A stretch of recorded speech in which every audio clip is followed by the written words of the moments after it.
Bom, pois muito bem, vamos continuar o nosso curso, né? Nós estamos vendo a vida de Jesus, analisamos toda a parte da infância e agora a gente entra na vida pública, né? De modo que na próxima o que a gente vai fazer é entrar naquilo que começa as dores da paixão de Cristo. Então aí nós vamos analisar esses detalhes, né? Tempo propício, né? Visto que nós estaremos na Páscoa para esse tipo de análise, né? O que nos ajuda muito, até por conta de que vai estar tudo muito fresco diante das palavras que nós vamos ouvir nos evangelhos, né? Da missa de Ramos, no dia da celebração da Santa Cruz, né? A missa da Quinta-feira Santa, o sábado de Aleluia, o domingo de Páscoa e depois todas as leituras da primeira semana da Páscoa, né? Da oitava da Páscoa. O que a gente vai analisar hoje é a vida pública de Jesus. Eu vou dar ênfase daqui a pouco, aí eu vou pedir para vocês pegarem a Bíblia para a gente ver um evangelho específico, né? Mas primeiro nós vamos dar um geral da vida dele. Às vezes existe uma falsa acusação dos protestantes do tipo assim, o católico não lê a Bíblia. Não, talvez ele não leia no pessoal, mas aí é um problema pessoal da pessoa, de cada um, né? O cara não pode pegar e generalizar e dizer assim, ninguém lê. Pois é, eu conheço uma pessoa que não lê. Aí é problema da pessoa. Mas, quando se fala da igreja, no geral, isto não é possível, né? Não é possível compreender quando se fala assim no geral, a igreja católica não lê a Bíblia. Isso é um erro geral e eu vou mostrar para vocês por conta de uma coisa muito simples, boa noite, que é feita para nós, né? Fica à nossa disposição diariamente e anualmente. Anualmente, quando chega ali final de novembro, começo de dezembro, você analisa a espera da vinda de Jesus, seja a primeira vinda, a espera do Natal, ou a segunda vinda, que é a vinda ao qual nós estamos esperando, que é a vinda gloriosa, que é o qual nós chamamos de Advento. Depois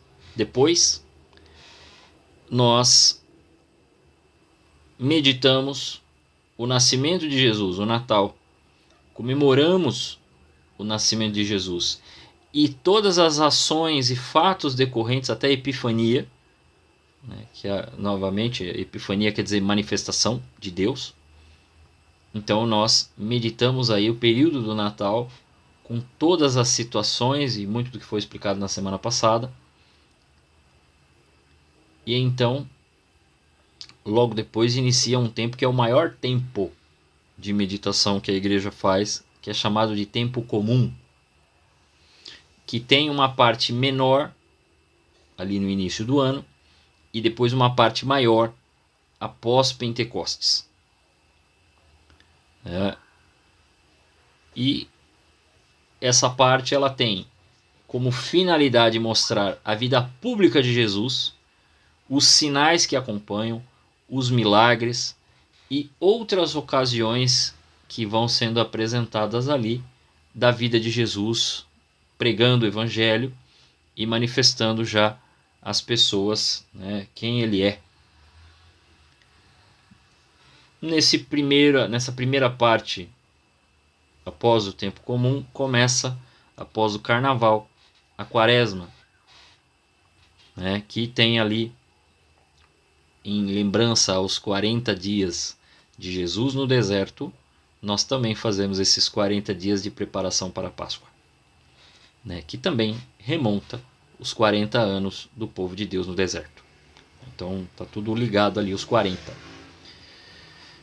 Além disso, nós temos logo depois a Semana Santa, que vai analisar todo o processo de preparação da semana até a sua paixão, morte e então a ressurreição de Jesus, ao qual celebramos essa passagem, né, que para os judeus era a passagem do povo pelo mar, que eles atravessaram a pé enxuto e foram libertos da escravidão do Egito.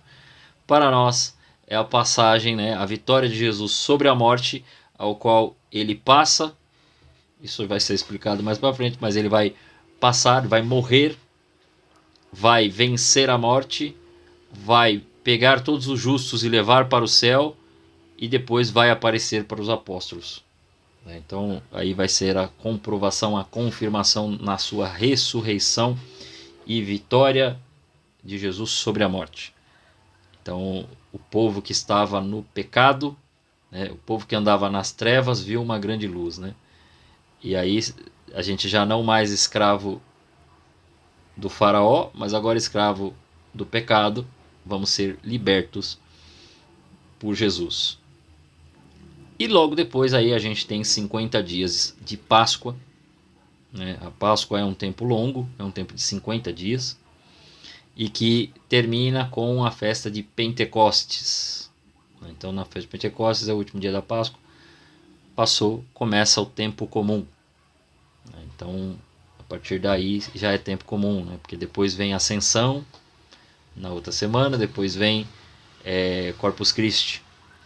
Ascensão, Santíssima Trindade e então Corpus Christi. E daí se reinicia o tempo comum e vai até o dia de Cristo Rei. Então o dia de Cristo Rei é o último dia do tempo comum. Logo depois nós reiniciamos. Então veja, anualmente nós passamos por toda a vida de Jesus. Anualmente se medita a vida de Jesus e diariamente você pode acompanhar. Se você acompanhar por 3 anos seguidos, você terá lido provavelmente a Bíblia inteira. Porque lá aparece anos A, B e C, quer dizer, Mateus, Marcos e Lucas, meditados, e João, que passa todos os anos, tem dias específicos que o Evangelho de João vai passar ali. Porque o Evangelho de João, como eu disse já para vocês, ele é um evangelho diferente dos outros evangelhos. Ele não é um evangelho sinótico, ele não tem uma mesma visão nem um mesmo objetivo dos outros evangelistas. Ele tem uma intenção de mostrar os sinais de Jesus e aquilo que é importante para sabermos que ele é Deus conosco. Essa aí é a finalidade de João. Dito isto, hoje a gente analisando essas partes de um modo ainda muito curto, não dá para a gente aprofundar, né? Mas podemos passar aí parte por parte. Nós sabemos, até também por conta dos mistérios luminosos que meditam a vida pública de Jesus, ela começa lá com o batismo de Jesus, né? No Rio Jordão, ele é batizado por João Batista, que proclamava um batismo de arrependimento para a remissão dos pecados. Esse batismo é diferente do batismo de Jesus, tá? Esse tem a remissão dos pecados, mas não é a remissão dos pecados do pecado original. É como se ele fosse uma remissão apenas de pecados veniais, tá bom? Uma multidão de pecadores, todo mundo foi lá, né, para se fazer batizar, e Jesus aparece. Aí João olha para o seu primo e fala: não, é você que tinha que me batizar. Fala: não, faça a justiça acontecer. A justiça tem que acontecer, então você tem que me batizar. Quando ele é batizado, né, a justiça aí no sentido de vontade de Deus, tá? Quando ele é batizado, Deus Pai fala, né, sob forma de nuvem. Uma voz aparece e fala: este é o meu filho bem amado. Novamente aí se manifestando. Diz que até uma pomba também apareceu aí simbolizando o Espírito Santo de Deus. Eu gosto muito da explicação que diz que não foi Jesus que foi batizado, foi Jesus que batizou as águas e a tornou sagrada para o seu batismo sobre nós. Por isso o símbolo da água vai se fazer presente no nosso batismo. O batismo de Jesus é a aceitação e a inauguração da sua missão como servo sofredor. Deixa-se contar entre os pecadores. É o Cordeiro de Deus que tira o pecado do mundo. João vai apontar, vai dizer: eis o Cordeiro de Deus. Então já entendendo a missão de Jesus, que vai substituir todos os sacrifícios que já se faziam no Antigo Testamento, dos animais, para se aplacar, para se aplacar a ira divina, e perdoar o pecado da multidão, o pecado do povo, se usavam bois, né, cordeiros, rolinhas, pombinhas, para agora o Cordeiro de Deus, né, aquele que vai substituir o sacrifício de Isaac. Né, esse realmente será o filho apresentado e que será o último e único sacrifício válido, verdadeiro, para a salvação da humanidade. Né? A justiça aí vai começar a se cumprir. Né? Essa aceitação responde à voz do Pai, que coloca toda a complacência no seu Filho. O Espírito de Jesus, Espírito que Jesus possui em plenitude, desde sua concepção, vem repousar sobre ele. Jesus será a fonte do Espírito Santo para toda a humanidade que o pecado de Adão havia fechado. Isso é o que o catecismo vai dizer. E as águas são santificadas, aqui o que eu falei, que é Jesus que vai batizar as águas, né, pela descida de Jesus e do Espírito. Prelúdio da nova criação, que somos nós. Né? Se você não sabia, você faz parte da nova criação de Jesus. É em Jesus o novo homem que vai fazer uma nova humanidade, um novo povo de Deus, que é a sua igreja. Aí, pelo batismo, o cristão é sacramentalmente assimilado a Jesus, que antecipa seu batismo e sua morte e ressurreição. Deve entrar nesse mistério de rebaixamento humilde e de arrependimento, descer a água com Jesus, desce na água com Jesus para subir com ele, renascer na água e do Espírito e tornar-se filho bem-amado do Pai e viver uma vida nova. Que é o que Jesus vai dizer para Nicodemos. Quem não renascer da água e do Espírito não entrará no reino de Deus. E logo depois ele vai dizer, quem for batizado, né, vai se salvar. Quem não for batizado vai se perder. Simples assim. O que acontece logo depois? Vai dizer que Jesus foi impelido. Impelido, quer dizer, levado pelo Espírito Santo para o deserto para ser tentado. Veja, Deus não nos livra da tentação. Deus nos livra do mal. Você pede para não cair em tentação. Isso é importantíssimo saber. Por quê? Porque nós somos tentados. O sol, e aliás que sol hoje, hein? Nasce para todos. E esquenta a cabeça de todo mundo. E deixa todo mundo até com dificuldade para dormir num dia quente como o que tivemos. Então ele foi tentado também. E isso é muito bom saber, porque ali Jesus praticamente é tentado sobre todas as paixões humanas. Se nós olharmos lá, transformar pedra em pão, depois, tudo que tem aqui é meu.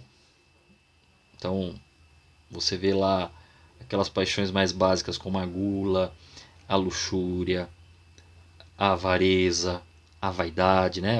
Se atira daí que os teus anjos, né? Se você chamar os anjos, eles vão salvar. E o mais incrível e mais importante, pelo menos para mim, vai vir uma opinião, ele,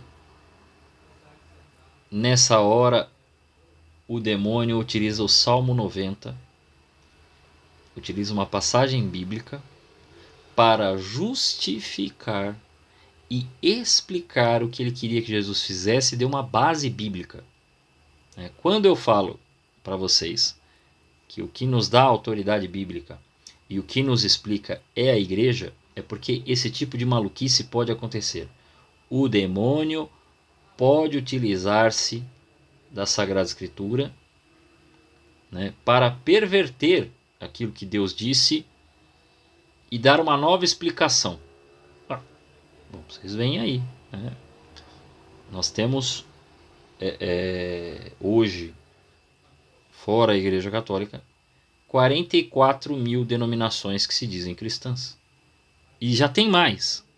Porque cada hora um aceita uma coisa, o outro aceita outra, um rejeita uma coisa, o outro rejeita outra, e por isso que se dividem e subdividem.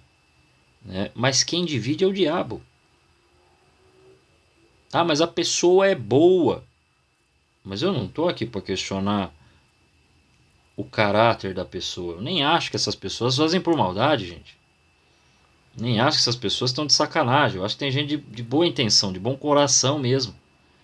Entendeu? Vai lá, né, levanta lá as paredes, ou aluga o local, né, o contrata, ou já tem um grupo de pessoas que toca. O cara não tá de maldade, o cara não tá de sacanagem. Tem muita gente de boa vontade, tem muita gente boa. Mas a gente não pode negar que caiu em tentação. Né? Não dá para negar historicamente que, por exemplo, da reforma protestante desencadeou outros problemas que a gente vai ter, né, até politicamente falando, como Revolução Francesa, o comunismo e o nazismo. É filho disso. Né? Se você olhar, uma coisa tendenciou a outra. Então, estas revoluções e depois essas ideologias são filho disso daí. Né? Eu lembro até que eu estava na Deloitte e eu tinha uma colega lá que era evangélica, que estava muito assim chateada porque tinham falado que o Hitler tinha bases protestantes e tal, e realmente tinha. Eram bases protestantes odiar judeu? Não. Mas haviam algumas bases ali. Não para o ódio ao protestante. O ódio ao protestante não, o ódio ao judeu. O ódio ao judeu é mais muçulmano mesmo. Se perguntar para um muçulmano, até hoje ele concorda com as opiniões do bigode. Logo depois, Jesus, vencedor sobre toda a tentação, provado, assim como nós somos provados e tentados, mas ele, né, que é igual a nós, menos no pecado, superou e venceu. Ele vem e começa a pregar o reino de Deus e chamar-nos à conversão. Convertei-nos e crede no Evangelho. Né? O terceiro mistério luminoso. Né? Quando a gente fala, né, convertei-nos e crede no Evangelho, né, ele inaugura, ele mesmo fala, o reino de Deus chegou, e chegou com poder, porque é ele o reino. Esse é o ponto. Ele é o reino de Deus. Né? O reino de Deus se faz presente por ele. O reino de Deus, como ele mesmo diz, não é aquele que você fala assim, está aqui ou ali. Quer dizer, não é uma coisa física. Tanto que ele mesmo vai dizer para Herodes, olha, você só está aí porque foi o Pai que permitiu. Então, os governantes estão porque Deus permitiu. É uma permissão divina. Né? Quando a gente fala vontade de Deus nesse sentido de permissão. A permissão é uma permissão divina que permitiu que, né, o político esteja lá eleito, os deputados. Ah, mas ele não faz a vontade de Deus. Aí é um problema dele. Aí depois ele se resolva. Mas há uma permissão divina para que estas pessoas possam coordenar. Né? Mas o próprio Jesus diz, o meu reino não é deste mundo. Por isso que o reino de Deus veio a este mundo. Então qualquer explicação que chamar o reino de Deus de um reino político está completamente fora de questão. O reino de Deus não é um reino político nessa terra. Não é uma solução para os nossos problemas diários. É mais ou menos Jesus dizendo assim para nós, olha, vocês têm os problemas políticos de vocês aí, resolvam conforme a vontade de Deus e façam da maneira mais correta. Mas é um problema de vocês. Se virem para fazer a vontade de Deus e cumprirem as suas funções de Estado. Aí as nossas funções de Estado é de Estado como leigo. Quer dizer, você é casado, cumpra as suas funções. Você trabalha, cumpra eficazmente suas funções. Faça a vontade de Deus naquilo que você precisa fazer. E não fique querendo resolver o problema do mundo todo. Porque pensem aí na vida de vocês, mães de família, vocês que têm a família de vocês, já é um raio de um trabalho complicadíssimo. Cuidar da nossa família. Imagina agora se tentar salvar o mundo. Não se preocupe com isso. Mas, Leandro, estamos numa iminência de uma possível terceira guerra mundial. Olha como está o Brasil, olha como está a economia, olha como está os Estados Unidos, olha a França que agora aprovou o aborto. Não dá para cuidar de tudo. O que eu não tenho como resolver, eu rezo.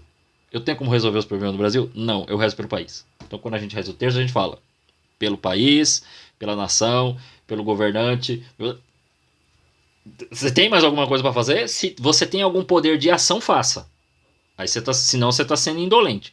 Se você não tem esse poder de ação para resolver o problema, então não adianta ficar falando, porque você falar, todo papagaio fala, né?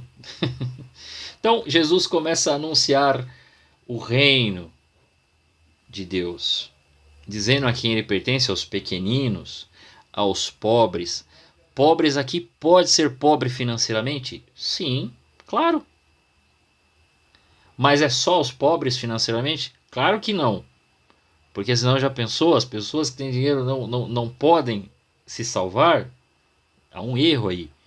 Então o reino é para todos aqueles que se aceitam fazer pequenos e vulneráveis, ainda que possam ter um grande poder, né, material, um grande poder político. Não, aquele que se faz pequeno, aquele que se deixa levar e permitir que Jesus faça verdadeiramente a vontade dele na vida dessa pessoa, e essa pessoa se faz pequeno, se faz pobre.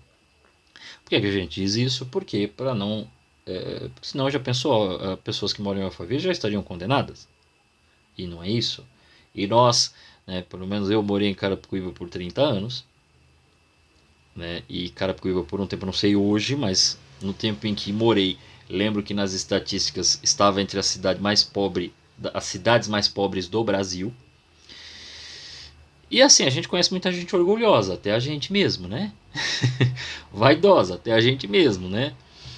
E que, né, tá pobre ainda, não mudou nada. Então, a gente não adianta ficar querendo tapar o sol com a peneira e dizer que só os outros, né, os ricos, estão afastados de Deus. Muitas vezes a gente se faz orgulhoso, e quando a gente se faz orgulhoso, a gente está dizendo que a gente se basta, que a gente não necessita de um Deus porque a gente resolve.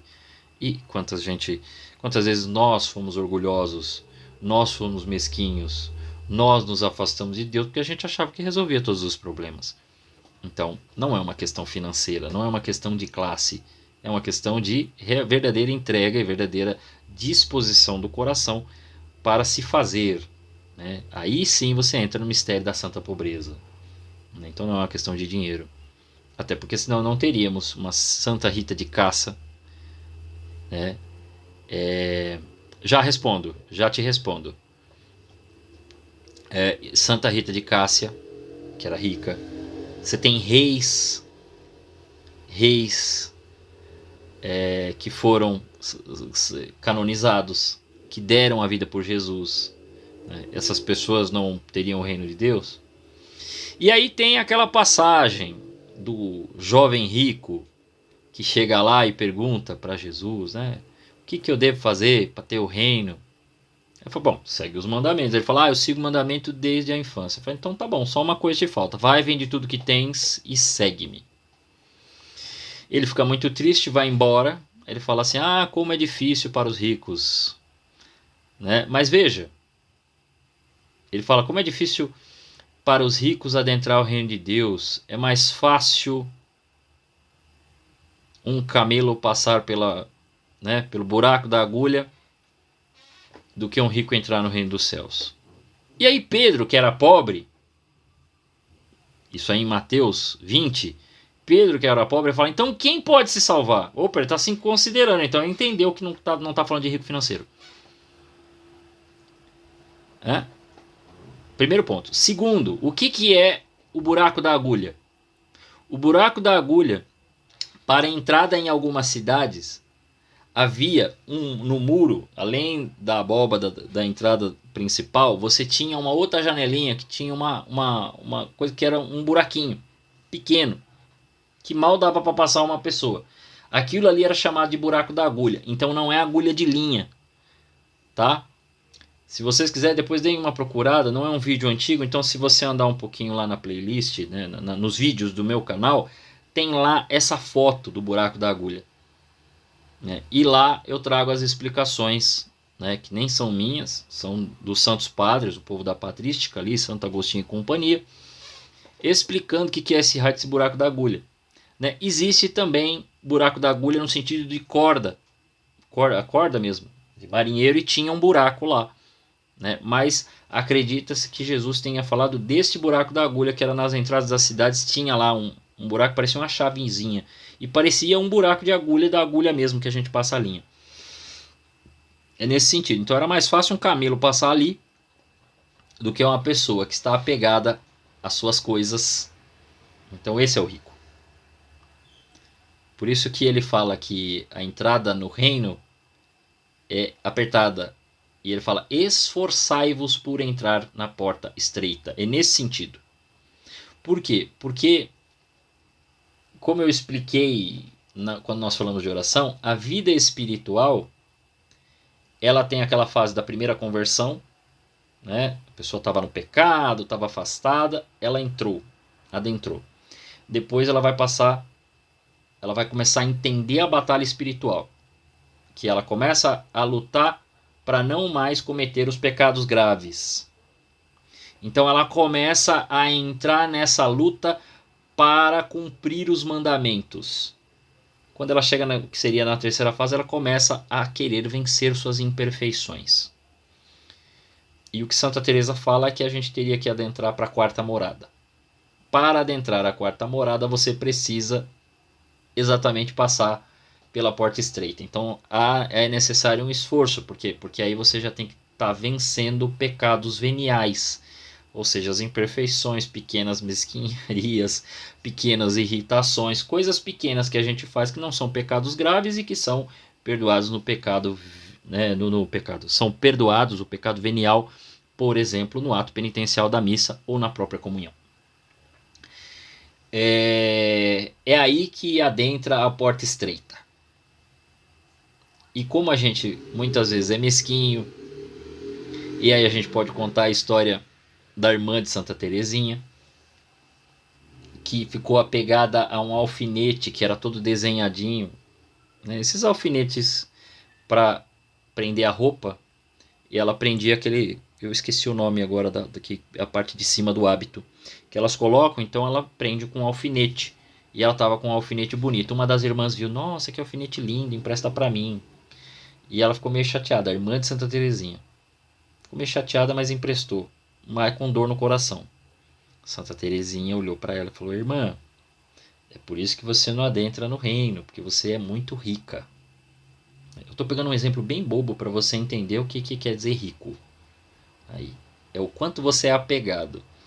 Então, adentrar para a vida mística requer você realmente se livrar das suas mesquinharias, né? E cada um tem os seus apegos alimentares, sexuais e financeiros, né? Então nós estamos falando de gula, luxúria e avareza. Fora essas vaidadezinhas bobas que a gente tem, né? Para parecer mais assim, mais assado, para ficar mais bonitinho, para ficar mais...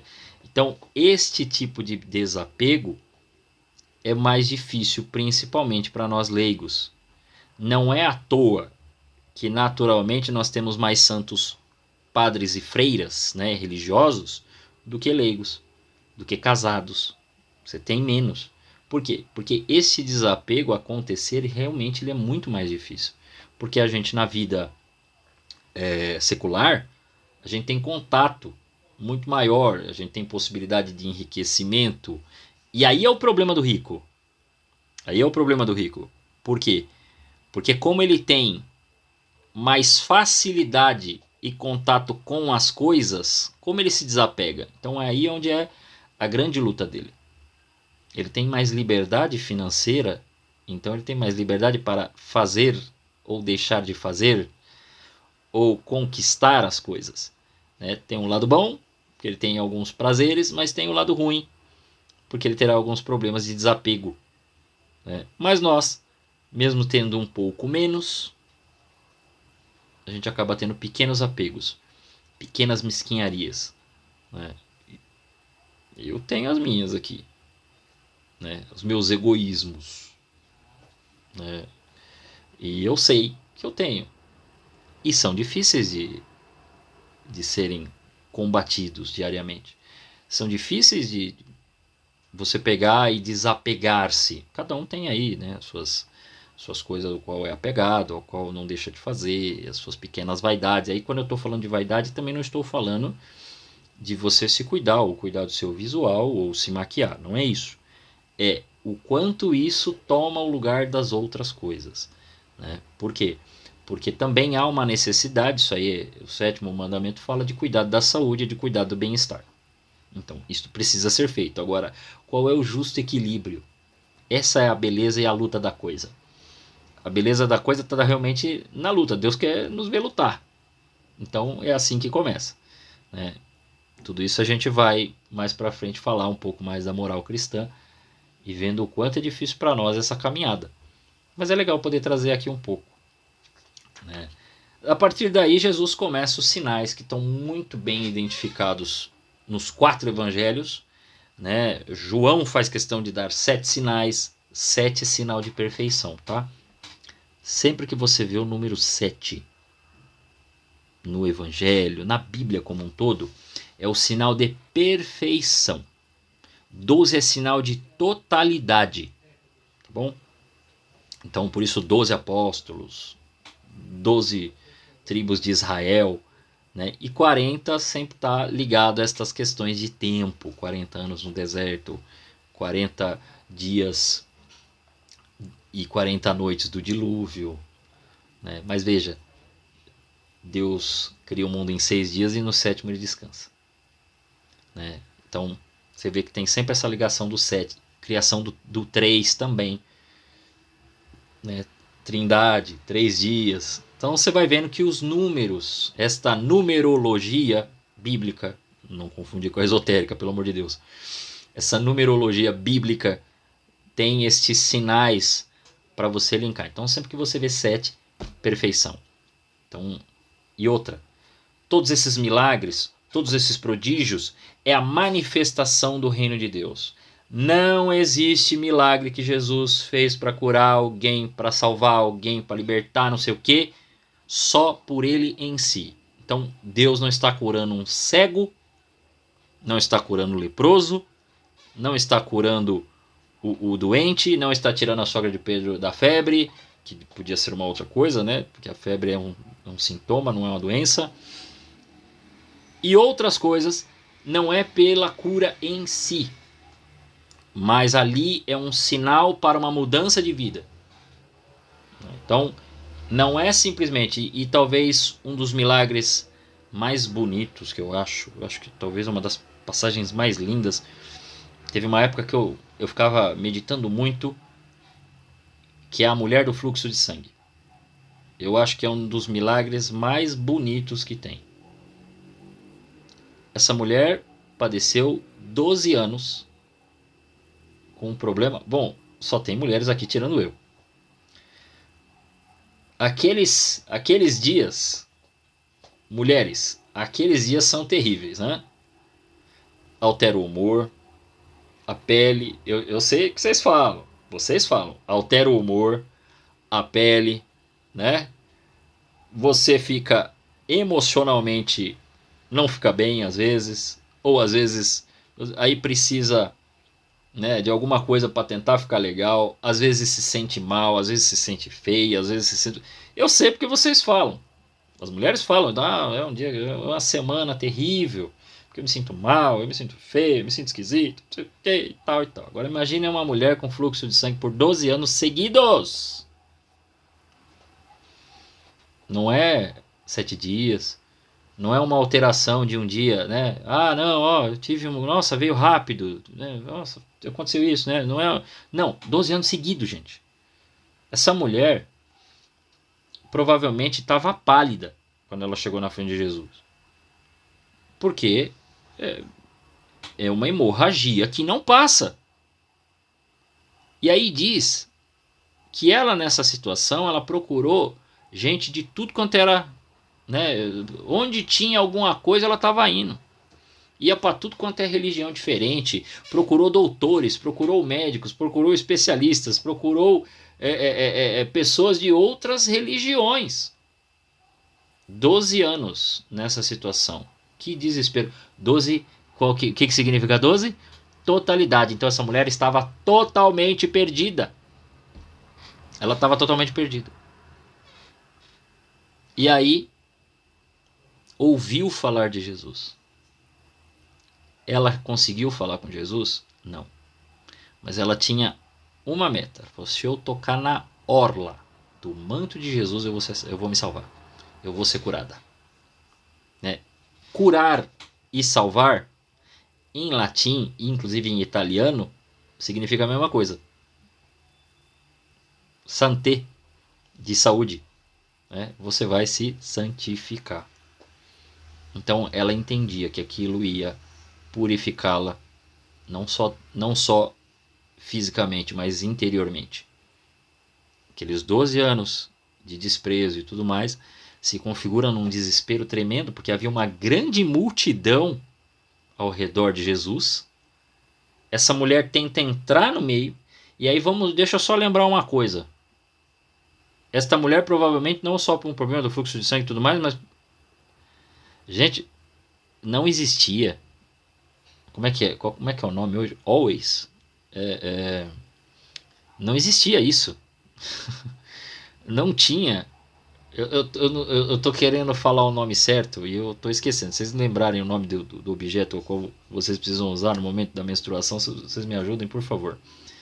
Eu esqueci o nome. Absorvente. Né?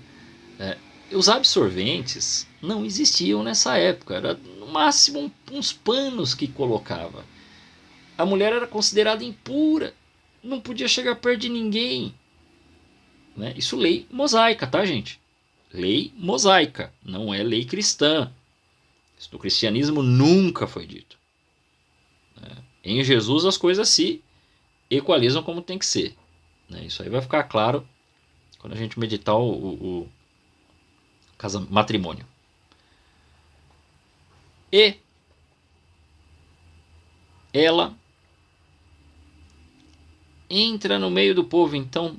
Até o Padre Léo dizia, gente, imaginem o cheiro da coitada. Mas ela teve que entrar e meio que brigar com as pessoas para conseguir passar e chegar perto de Jesus. E ela cai e consegue pôr a mão no manto. Jesus dá uma parada e fala, alguém me tocou. E ele é ironizado por Pedro. Se você ler, Pedro fala assim, Jesus, Senhor, né? Não fala Jesus, fala Senhor. Todo mundo te comprime e aperta e o senhor fica falando quem me tocou. Ele fala, não, mas eu não estou falando disso. Alguém me tocou, eu senti uma força que saiu de mim. E aí, quem foi? Aí quando ele olha, a mulher aparece na frente dele. Fala, vai, que a sua fé te salvou. Para mim é uma das passagens mais... É um dos milagres mais bonitos que tem. Se não for o que eu mais gosto. É o que eu mais gosto. Né? Talvez você tenha outro aí. Mas de todos eu acho mais bonito. Pela condição da mulher, pela situação que ela passava, né? Pela lei mosaica que a afastava. Então ela era considerada impura. E aí o impuro, nós não estamos falando de um problema de saúde, nós estamos falando de uma coisa espiritual. Né? Considerada, né? Tá com o demônio, sai daqui, tem que fazer purificação. E passados os dias, a mulher tinha que fazer a purificação, né? De passados os dias da menstruação. Só que ela não podia ter essa purificação, porque ela sempre estava. Então ela estava completamente desgraçada. Esse era o termo. Né? Porque ela estava 12 anos. Então para mim é um negócio fantástico. Isso é levantar a dignidade humana. Né? Olhar para o ser humano e falar assim, ó, isso aqui, ó, filho, filha, tua fé te salvou. E a pessoa vem para uma vida nova e é desperta. É isso que é bonito. Nisso, algumas coisas que dão autoridade para aquilo que Jesus ia fazer. Ele escolheu 12 homens, não escolheu sua mãe, não escolheu as outras mulheres que também caminhavam junto, como a Maria de Cleofas, como a Maria Madalena, como a Maria de Betânia, como a Marta, nenhuma delas. Né? Essas mulheres têm um papel importantíssimo. Né? Tem um papel importantíssimo, mas quando Jesus vai escolher os apóstolos, esta autoridade é dada para homens. Né? Isso aí precisa ficar claro, que é por isso que não vai ter ordenação de mulheres. Né? Por conta exatamente daquilo que Jesus fez. Em Mateus capítulo 16, além de... Né, em Mateus 10 ele escolhe os 12. Em Mateus 16, né, em Mateus 10 ele escolhe os 12, em Mateus 16 ocorre um fato que é legal comentar e que dá autoridade para Pedro, diferente, uma autoridade diferente de que ele dá só para Pedro aqui. No versículo 13, ele pergunta para todos eles, no dizer do povo, quem é o Filho do Homem? Ele já estava fazendo sinal, já tinha milagre e tudo mais. Uns dizem que é Elias, outros dizem que é João Batista, outros dizem que é algum dos profetas. E aí Jesus fala, e vocês? Quem vocês dizem que eu sou? Quem sou eu para vocês? Quem é Jesus para você? Aí Pedro, tomado pelo Espírito Santo, porque assim vai ser confirmado por Jesus, vai dizer, tu és o Cristo, Filho do Deus vivo. E Jesus então faz a grande prova, a grande manifestação assim, tu és feliz, Simão, filho de Jonas, porque não foi a carne nem o sangue que te revelou isso, mas meu Pai que está no céu. A resposta dele foi revelação, inspiração de Deus, foi tocado pelo Espírito Santo. E ele fala, eu te declaro, tu és Pedro, e sobre esta pedra edificarei a minha igreja, pronome possessivo, a minha, tá? Artigo e pronome minha, pronome possessivo, minha igreja. Jesus está criando a igreja dele, sim, não é uma coisa relativa, né? Como alguns costumam dizer, não, ele está fundando uma igreja, sim senhor. Ele escolheu os 12 e agora ele está colocando o líder da igreja. E diz, tu és Pedro, e sobre esta pedra edificarei a minha igreja, as portas do inferno não prevalecerão contra ela. Eu te darei as chaves do reino dos céus. Tudo o que ligares na terra será ligado nos céus. Tudo o que desligares na terra será desligado nos céus. Uau! Fundador. Aí fundou a igreja, colocou o líder. Aí o líder, a primeira coisa que ele vai falar, já está se achando, né? É muito legal isso. Ordenou aos discípulos que não dissessem a ninguém que ele era o Cristo. E complementa dizendo, né, que ele precisava ir para Jerusalém, que ia sofrer, que ia ser crucificado, mas que ia ressuscitar no terceiro dia. Aí Pedro começou a interpelá-lo. Bom, você me colocou como líder, deixa eu falar, né? Que Deus não o permita, Senhor, isso não te acontecerá. Ele tinha acabado de dizer que ia ser vontade de Deus, que isso aí ia completar a missão, que isso aí ia completar a justiça divina. Aí Pedro se achando, né, porque foi nomeado primeiro Papa. Opa, então eu posso falar, eu posso ligar e desligar, então não vai te acontecer. Não, peraí, Jesus ainda não foi não para você fazer isso não, cara. Você não está entendendo ainda o reino. E Jesus volta para ele e fala, afasta-te, Satanás, tu és para mim um escândalo, teus pensamentos não são de Deus, mas dos homens. Às vezes a gente quer agradar o outro, não quer ser maldoso, né? Ah não, isso aqui não é daqui, não. Isso aqui é do outro. A gente não quer dizer a verdade pro outro, né? Porque ele vai ficar magoado e tudo mais. O nome disso é respeito humano. Então cuidado para você não cometer o pecado do respeito humano. Diga a verdade. Mas Leandro, eu não vou ser grosseiro? Então não seja grosseiro, mas diga a verdade. Né? Verdade sem caridade aí é opressão. Mas diga a verdade. Às vezes dói. Vai doer, mas... né? Então tenha caridade no modo de falar. Depois Jesus é transfigurado. Essa passagem eu acho que eu mencionei para vocês. Ele vai ser transfigurado diante dos homens, né? Diante de Pedro, Tiago e João. Diante de Jesus transfigurado, quer dizer, iluminado, vai aparecer Moisés. Moisés representa a lei. E Elias, que representa os profetas. E então, ele que é a concatenação da lei e dos profetas, que não veio abolir os mandamentos, mas levá-los à perfeição, aquele que foi prometido desde sempre, é ele, o Messias. Daí ele vai seguir para Jerusalém e vai ter a sua entrada messiânica, né?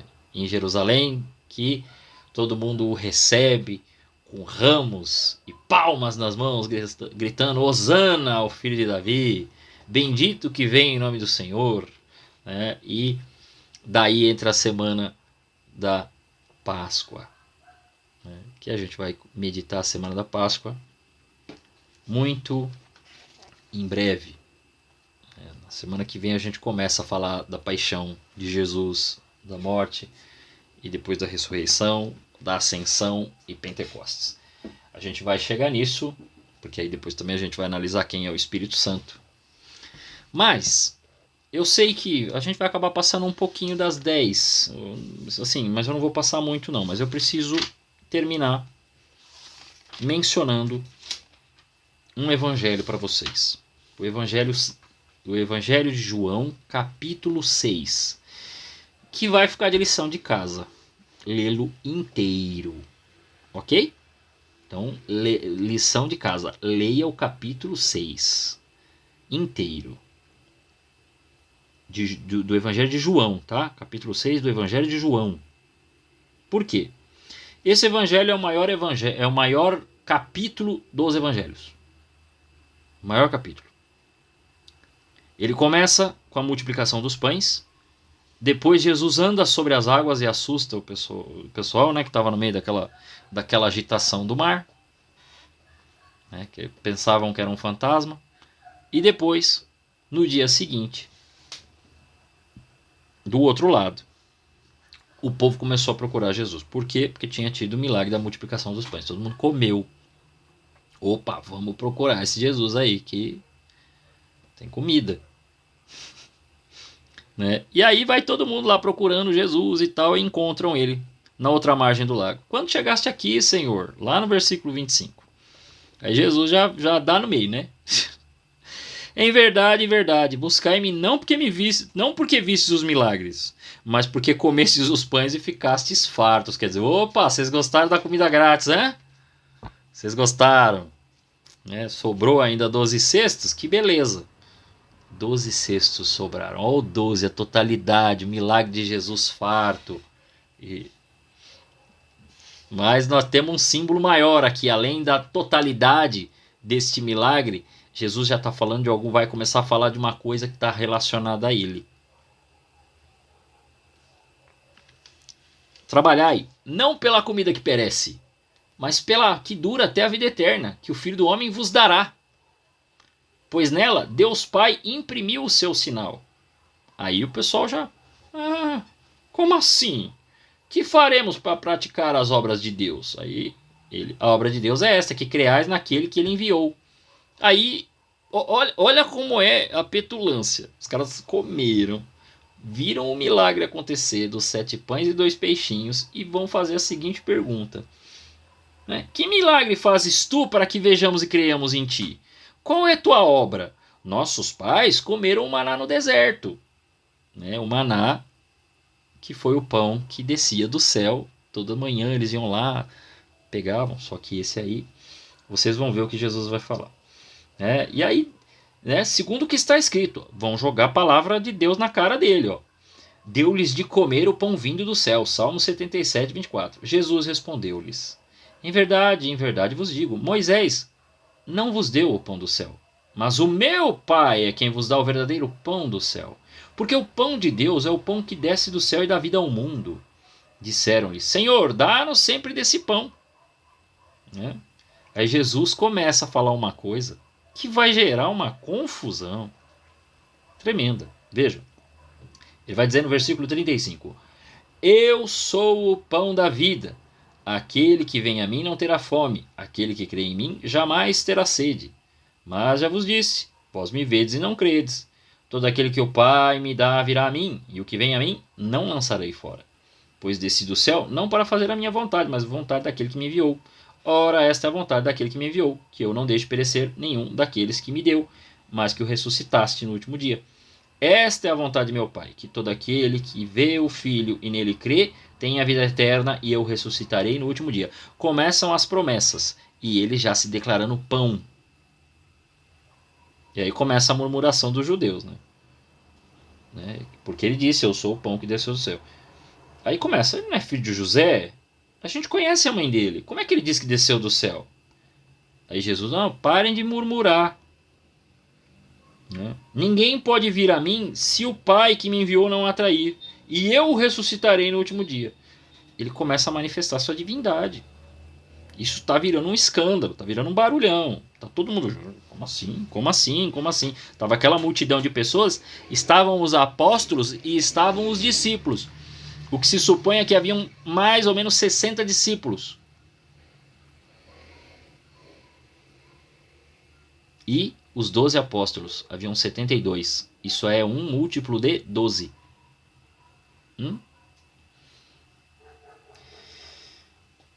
Aí começa aquele negócio.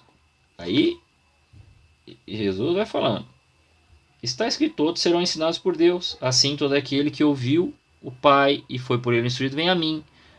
Não que alguém tenha visto o Pai, pois só aquele que vem de Deus, esse é que viu o Pai. Em verdade vos digo, quem crê em mim tem a vida eterna. E aí repete de novo: eu sou o pão da vida. Vossos pais no deserto comeram maná e morreram. Este é o pão, aponta para si, né? Que desceu do céu, para que não morra todo aquele que dele comer. Eu sou o pão vivo que desceu do céu. Quem comer deste pão viverá eternamente. E o pão que eu hei de dar é a minha carne para a salvação do mundo. Ele não está fazendo analogia. Ele não está contando parábola. Ele está falando que ele é o pão. E precisa crer e comer a sua carne. Isto tanto está claro.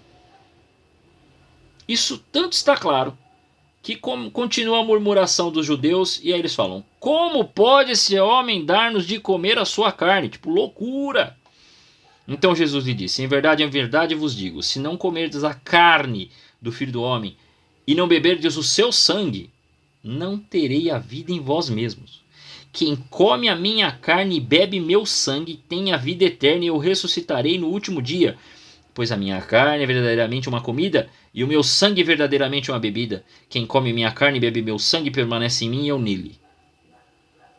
Assim como o Pai me enviou, vive e eu vivo pelo Pai. Assim também aquele que comer a minha carne viverá por mim. Este é o pão que desceu do céu, não como o maná que vossos pais comeram e morreram. Quem come deste pão viverá eternamente. Eu vou dar uma explicação sobre a Eucaristia. Por isso que eu acho que vai cair a linha, mas vocês voltem, por favor. Eu preciso dar essa explicação.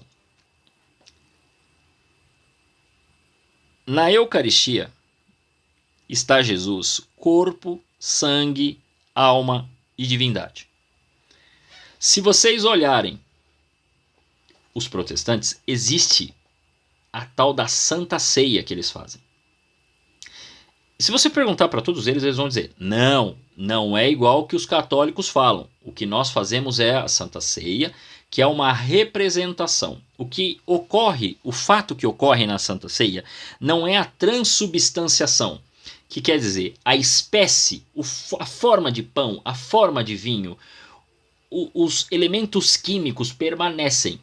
Se você olhar com microscópio, se você fizer uma análise química, vai estar lá a espécie do pão e a espécie do vinho. Mas após as palavras que o padre repete, que são as palavras de Jesus na Santa Ceia, não é mais pão, não é mais vinho, porque a substância, aquilo que diz que ela é ela, quer dizer, por exemplo, aquilo que faz com que você seja você, não é só o fato de você ser pessoa humana, mas existe uma identidade sua, que é a sua substância, que eu consigo dizer que a Cláudia é Cláudia e que a Maíra é Maíra, e não dá para dizer que uma é a outra e haver esta confusão. No protestantismo existe a consubstanciação, que é só a graça colocada ali, diferente da transubstanciação, que muda a substância do ser ali. Então, o que acontece? A Santa Ceia protestante é o maná. Entendeu? É nesse sentido que eu tô querendo dizer. O que eu quero dizer? Há uma oração, a repetição das palavras, mas se entende que é uma representação. Não é o próprio Cristo. Então, há uma ação da graça de Deus sobre aqueles que o recebem. Igual você tem a graça de Deus que permanece ou que vem sobre bênçãos que o padre aplica, por exemplo, ao final da missa, ou quando você pede a bênção dos objetos, você tem ali a ação da graça sobre a coisa, mas ela não toma a coisa e ela não é a graça de Deus, ela é tomada pela graça de Deus naquele momento que o padre dá a bênção sobre o objeto. Então diríamos que é um sacramental, né? Igual uma bênção, né? Igual da bênção, por exemplo, dia de São Francisco de Assis, da bênção dos animais, dia de São Cristóvão, da bênção do carro. A coisa fica, a graça de Deus ali age sobre o elemento, mas não se torna o elemento. No caso da consagração na missa, daquilo que recebemos da Eucaristia, aí não, é o contrário. Aí é o próprio Jesus que faz presente fisicamente dentro, né, no pão e no vinho. Dentro fica estranho, no pão e no vinho. Apesar de você ver pão, de você sentir gosto de pão, ou se nas duas espécies você sente o gosto do vinho, não é mais vinho, não é mais pão. É o próprio Jesus. Então é disso que ele está falando. Os caras estão achando ali, na passagem, eles estão horrorizados, porque eles estão achando que é para comer a carne mesmo, que o Jesus vai cortar a carne dele e dar. Ele está falando de Eucaristia. Isso vai ficar claro para os apóstolos, porque os apóstolos não entenderam também. Mas os apóstolos não foram embora, é o que vai começar a acontecer. Quando ele fala tudo isso, ele diz: esse é o pão que desceu do céu. Não como o maná que vossos pais comeram e morreram. Quem come desse pão viverá eternamente. Aí os discípulos: esse ensinamento é muito duro. Quem é que pode admitir um negócio desse, comer carne dele? Que coisa mais estranha, canibalismo esse negócio. Que troço é esse aí que ele está falando? Porque perceberam que Jesus estava falando de modo claro, direto, não tinha analogia nenhuma, não era parábola.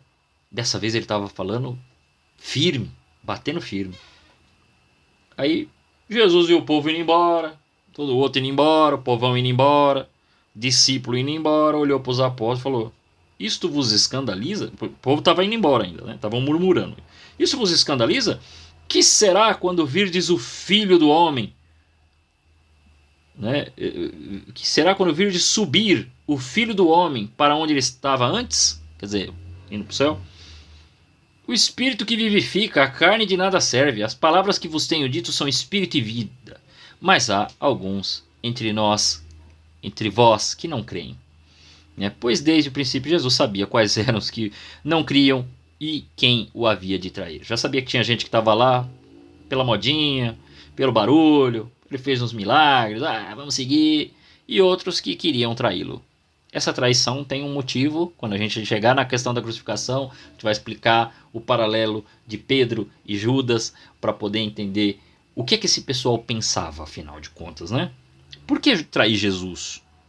Foi de maldade? Foi de sacanagem? Qual que foi? Havia um motivo. Havia um motivo, até por aquilo que Judas era. Judas era um zelote. A gente vai falar disso mais para frente. Ele prosseguiu: por isso vos disse, ninguém pode vir a mim se por meu Pai não lhe for concedido. Desde então, muitos dos discípulos se retiraram e já não andavam com ele. Então Jesus perguntou aos 12, vocês também querem se retirar? Vocês também querem ir embora? Vai. Quem quiser ouvir, que ouça. E aí temos de novo Pedro. Pedro é maravilhoso. Senhor, a quem iríamos nós? Quo vadis, Domine? A quem iremos, Senhor? Só tu tens palavras de vida eterna, e nós cremos e sabemos que tu és o Santo de Deus. Jesus, olha, ele repetindo aquilo que ele tinha dito lá em Mateus 16. Isso também está mencionado em Lucas. Eu não lembro agora qual é a passagem, mas Lucas também ele repete. Jesus acrescentou: não vos escolhi eu todos os 12? Contudo, um de vós é um demônio. Ele se referia a Judas, filho de Simão Iscariotes, porque era quem o havia de entregar, não obstante ser um dos 12. Aqui ele já está fazendo uma promessa. Na próxima aula, nós vamos tratar da paixão, morte e ressurreição. Será que termina em uma aula? Acho que não. porque é muita coisa, né? Então a gente vai falar desses paralelos, vamos meditar esses momentos das dores de Jesus, né? Veja, eu tive que pensar alguns momentos do Evangelho, alguns milagres, mencionei algumas coisas e queria trazer esse milagre, né, que vem da multiplicação dos pães e a consequência dele, que deveria ser uma vitória. Não foi, né? Se a gente pensar por números, Jesus perdeu os discípulos. Um monte de gente para de segui-lo, porque ele diz uma palavra e ele não se preocupa com a consequência dessa palavra que ele traz. Ainda olha para os apóstolos, vocês também querem deixar de me seguir? Quer ir embora? Não, mas nós vamos fazer o quê? Se a gente for embora, só você tem palavra de vida. E aí a gente vai traçar esses paralelos, vamos ver algumas coisas. Pergunta que me foi feita semana passada, respondida agora para todos. José morreu de quê? Então, não há uma causa mortis nem em livros apócrifos, em lugar nenhum. Não tem uma morte específica de José. Assim, uma causa. Ele ficou doente. Não se sabe o que aconteceu. O que se imagina? Isso é interessante até para saber sobre o físico, né? Algumas coisas que aconteciam fisicamente com José e com Maria. Crê-se, né? Se crê que José e Maria tiveram um envelhecimento até um certo momento. Ou seja, na verdade, eles adquiriram o corpo maduro, corpo de adulto. Mas que por conta da santidade deles, e isso também com José, não só com Maria, da santidade deles, eles não sentiram a velhice. Tipo, eles passaram da idade de Jesus. Né? Maria era, lógico, obviamente que Maria era mais velha que Jesus. Amanhã é solenidade. É obrigatório a missa. São José é solenidade. Aí você vê, por exemplo, 25 de março é anunciação. É solenidade, mas não é preceito. Mas amanhã São José é preceito. Tanto que amanhã, as pessoas que fazem a mortificação, amanhã é domingo, não tem mortificação. Por exemplo, se você faz mortificação de alguma coisa que você não está comendo, amanhã você pode comer. Ok? É igual no domingo. Você não faz a mortificação no domingo. Aí tu vê. Vai ter missa à noite, tá? Tenta dar um jeito. Ou então, se você entra mais tarde, tem algumas missas que são 7 horas da manhã. Tá bom? 6 horas da manhã, sei lá, 7 horas da manhã. Os padres celebram, a gente não sei muito bem. Amanhã eu também já estou tentando me organizar, né? Que a minha ideia era ir na missa do meio-dia. Eu estou de férias, né? Então era ir na missa do meio-dia, eu vou ter que ir na missa mais cedo, provavelmente 7 horas da manhã. Vamos ver. Que eu vou ter dentista. Então, José... uma boa. 7h30. Então, não temos a causa morte. Esse é um dos detalhes. Por que se chega nessa provável conclusão de que eles não sentiram, por fazerem a vontade de Deus, não sentiram as marcas da velhice? E a gente sabe que isto, né, do nosso corpo se deteriorar, né, por conta da idade, que é por causa do pecado original, porque menciona-se que Moisés passou por isso. Que Moisés não sentiu a idade, né? Então olhava-se para ele e não se via um homem, né, de tal idade conforme se menciona. Então fala-se como uma graça que ele teria recebido. Era pela vida que ele tinha. Ele vai cometer um pecado, esse pecado não permite que ele vá ver a Terra Santa, né? Ele fica longe da Terra Santa. Ele fica longe, assim, alguns quilômetros. Mas acredita-se que por conta disso, por conta de fazer a vontade de Deus, José e Maria também não. A única coisa que se sabe e acho que isso é sonho de todo mundo, é no seu leito de morte, de um lado estar Jesus, do outro lado está Maria.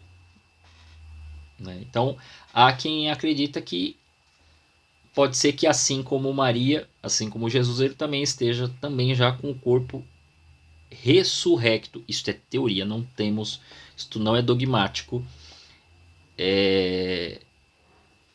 Isso não é dogmático.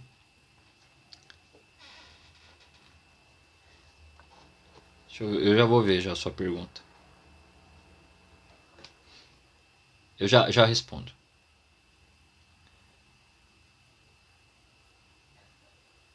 Isso é dogmático. Não é dogmático a questão de José ter sido levado igual Maria, tá bom? Então não se sabe. O que se sabe é que assim como o corpo de Maria não foi encontrado, o corpo de José também não. Então existem alguns que teorizam isso. Ele também foi levado para o céu. Igual Maria foi depois levada. Né? Que estariam eles ali cuidando de José. José entra na dormição e é levado pelo anjo. Foi arrebatado. Não sei.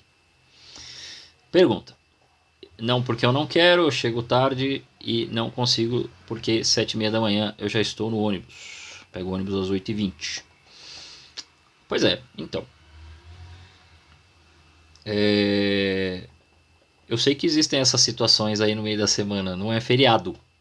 Né? Por isso que muitas das datas, por exemplo, Dia de Todos os Santos, é solenidade. Como ele ocorre dia 1 de novembro, o que a igreja no Brasil faz? Joga para o primeiro domingo após o dia 1. Então existem essas exceções. Não é porque a pessoa, por exemplo, porque a explicação aí vai valer também. Você tem o costume de ir todo domingo, porque você sabe que isto é o correto a se fazer. Você viajou para a praia, ok? Tem igreja próxima, então tu vai à missa, certo? Para cumprir o preceito. Mas você chegou no local, você não sabe onde tem a igreja. E apesar de você olhar no mapinha, você não consegue chegar lá a tempo. É um pecado? Não. Não, porque você não está nem na sua casa, você está tentando ir, mas você não vai ter condição de chegar. Então não se trata de um pecado. Não é um pecado grave, é um pecado venial. Porque no fim das contas, né, apesar de pode ser que exista alguma forma de você estar. Então não é um pecado grave, tá bom? De qualquer forma, né, se ainda assim a consciência der uma pesada, quando você for para a confissão, você fala, não consegui, olha, tenho esse problema no trabalho, mas eu queria estar. Né? Então, eu não pequei por indolência, eu não pequei por colocar de forma mesquinha, mas, né, pequei pela impossibilidade do ato, de não estar. Entendeu? Queria amar e não pude. Nesse sentido. Aí, eu acho que fica mais tranquilo para a consciência. Né? Porque se não tem como por causa do trabalho, no meio de semana, né? Nós estamos falando de uma terça-feira, tem um horário complicado aí, não consegue chegar a tempo, aí não tem muito o que fazer. Né? Nós não estamos falando de um domingo, nem estamos falando, por exemplo, de Corpus Christi. Que aí é um feriado. É diferente. Né? Então é isso. Mais alguma dúvida?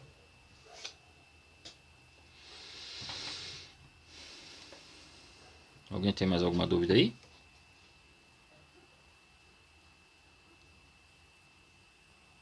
Não? Então a gente encerra nesse momento.